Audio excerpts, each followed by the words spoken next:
नमस्कार. मी सौ श्रेयसी कर्वे. स्वामी समर्थ भाग 8. कालच्या भागामध्ये आपण स्वामींच्या शिष्यांविषयी बोललो. आज स्वामींजवळ विविध प्रकारचे लोक कसे येत असत ते पाहूया. स्वामींजवळ 3 प्रकारचे लोक होते. काही निष्काम साधक होते, काही सकाम असून सेवा करीत होते, तर 3ऱ्या प्रकारचे लोक दुरून मौज पाहणारे होते. स्वामींच्या दरबारात नित्यशः असे नाना प्रकारचे खेळ होत असत. त्यामुळे साधकाला आपल्या साधनाची विशेष बळकटी येत असे. सकामांची श्रींच्या ठिकाणी हे चमत्कार पाहून अधिक श्रद्धा बसत असे आणि मौज पाहणाऱ्या लोकांना एक प्रकारचा तमाशाच पाहण्यात सापडे. अशा 3ही प्रकारच्या यात्रेकरूंची श्रींपाशी नेहमीच गर्दी असे. याशिवाय कीर्तन, पुराण, गाणे, तमाशा, नाच, काही गारुडे लोक आपल्या गुणांची हजेरी स्वामींपुढे देण्यासाठी नेहमीच येत असत. कोणी कसाही असो, महाराजांचे त्याच्याबरोबर तसंच वर्तन असे. त्याबद्दल एकाने असं वर्णन केलं आहे. मौने मौनी गुणेषु गुणवान पंडिते पंडितो वा, दिने दीनः सुखिनी सुखवान भोगिनी प्राप्त भोगः, मूर्खे मूर्खो युवतीषु युवा वाग्मिनी प्रौढ वाग्मी, धन्यः कोपी त्रिभुवनजयी यो अवधूते अवधूतः. श्री स्वामी कधीकधी वेदातील वाक्य, पुराणातील श्लोक, अभंग, दोहोरे असंही म्हणत असत. ध्यानमूलं गुरुमूर्ती, पूजामूलं गुरोपदम, मंत्रमूलं गुरोर्वाक्यम, मोक्षमूलं गुरोः कृपा.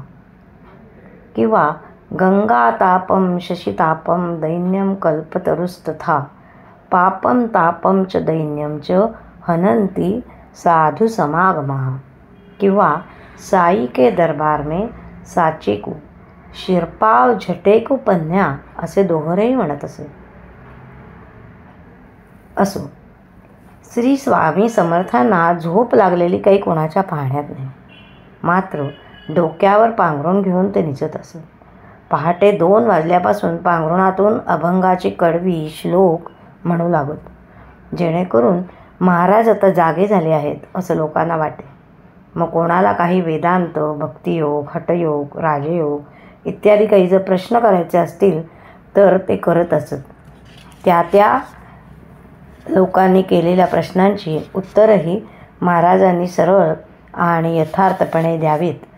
परंतु हे कधी उजाडेपर्यंत. एकदा का उजाडलं की आणि लोकांची गर्दी होऊ लागली की सर्व क्रम बदलायचा. मग काही प्रश्न जर केला तर त्याला योग्य उत्तर मिळायचं नाही. प्रश्न करणाऱ्याने प्रश्न करावा आणि त्याला भलतंच उत्तर मिळायचं. असो, श्री स्वामींची स्वारी बाहेर निघाली की ती सुद्धा बघण्यासारखी असे. स्वामी सर्व राजचिन्हांनी मंडित अशी त्यांची स्वारी बाहेर निघायची. छत्र, चामर, पालख्या, म्याने, घोडे, गाड्या, गाई म्हशींची खिल्लारं, तंबू, कमानी, नगारखाना, वाजंत्री, सेवेकऱ्यांची पलटण, गावातील मंडळी आणि यात्रेकरांची सुद्धा गर्दी असे.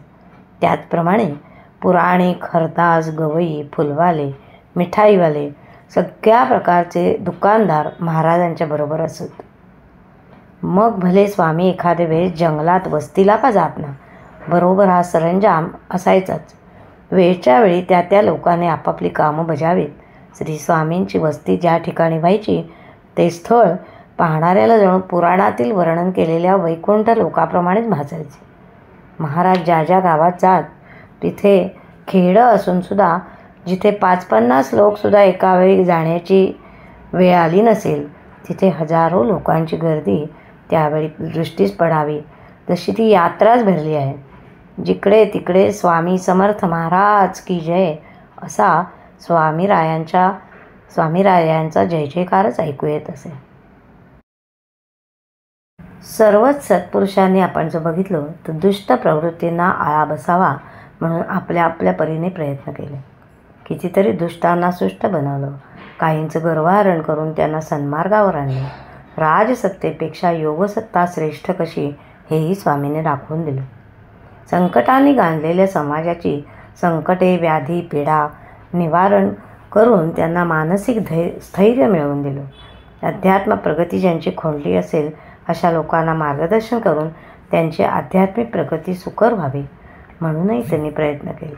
नवीन साधकांना त्यांच्या योग्यतेनुसार साधना करायला सांगून आध्यात्मिक मार्गावर आणलं. अशा तऱ्हेने सामाजिक, भौतिक, आध्यात्मिक क्षेत्रामध्ये फार मोलाचं काम स्वामींनी केलं. समाजात एकात्मता राखण्याचा प्रयत्न केला. अधर्म आणि असत्य या अपप्रवृत्तींचा वेळीच नायनाट केला आणि दिवसेदिवस शारीरिक, मानसिक आणि आध्यात्मिक क्षेत्रामध्ये क्षीण होत जाणाऱ्या प्रजेमध्ये धैर्य आणि नवचैतन्य, उत्साह निर्माण केला. त्यांना कार्यप्रवृत्त केले.